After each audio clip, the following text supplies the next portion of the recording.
So here at the Class Racers Revival, we are definitely not lacking variety. And Stock Eliminator, as you've heard me say multiple times, is the best car show on earth.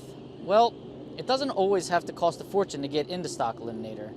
You can race cars, trucks, expensive and less expensive. Take, for instance, Ellis Buth's 91 Ford Ranger. Hi, Ellis. How you doing? Doing all right.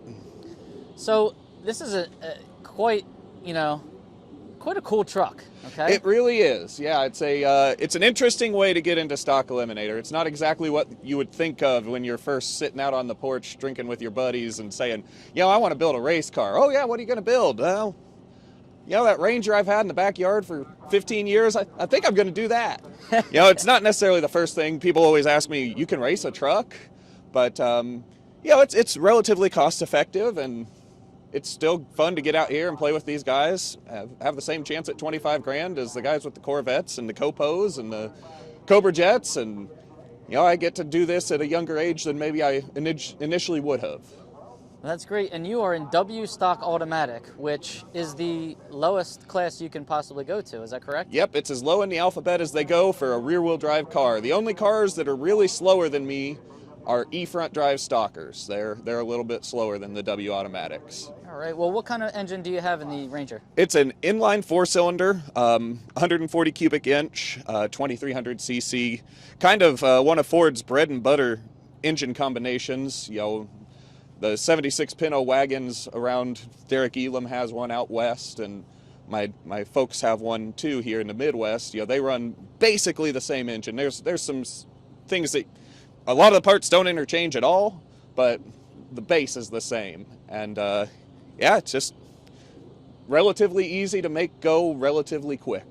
So any racer that wants to get into Stock Eliminator, let's say we have a new fan watching this interview, watching this Class Racers Revival spectacle this weekend.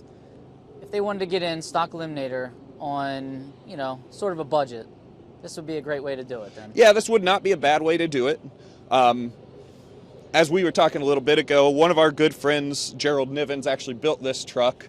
I don't have a real good idea what his initial investment or anything like that was in the truck, and in getting the initial research and the fast system and everything that goes into really getting this thing to where it is today from the beginning.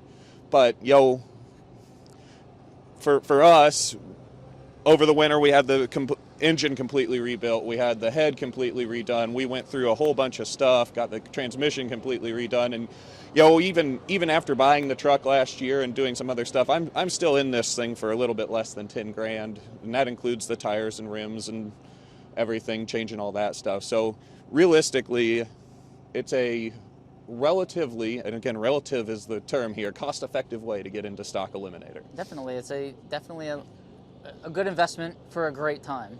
How many runs do you think you get out of one of these engines?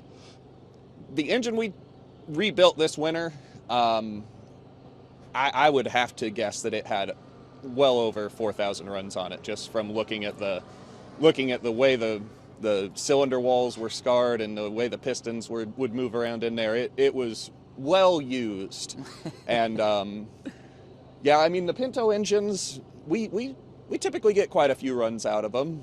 You start to see a drop-off in performance, and usually once we start to see a drop-off in performance, we go ahead and start figuring out which we want to do, if we want to do the head, if we want to do the block, or maybe do both. And they'll run a good long time, and even when you start to see a drop-off in performance, you could still run 7/8 under the index without too much issue. Well, that's still pretty good speed under the index. What kind of transmission do you use? It's a C4. Ours has a reverse manual valve body in it. Nothing super trick with it. It's just a C4 transmission and relatively high stall converter. Try to get this thing excited to get off the starting line. Well, it's a pretty cool truck, and I know whenever I see a slower stocker getting chased down by a big muscle car, I tend to root for the slower car. Oh, for sure, yeah.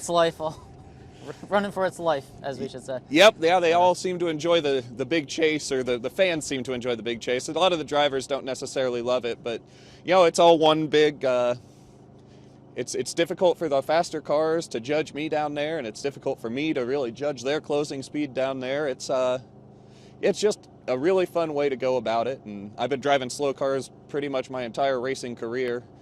Just about half my life now I've been driving slow stuff, preparing for one day having a slow stalker and getting to have some fun with it. All right, well, here it is. Well, we know that you lost in the second round of the big money race, and we will wish you luck for tomorrow at the next big money race. I appreciate it. Good luck to you. Take care. Thanks.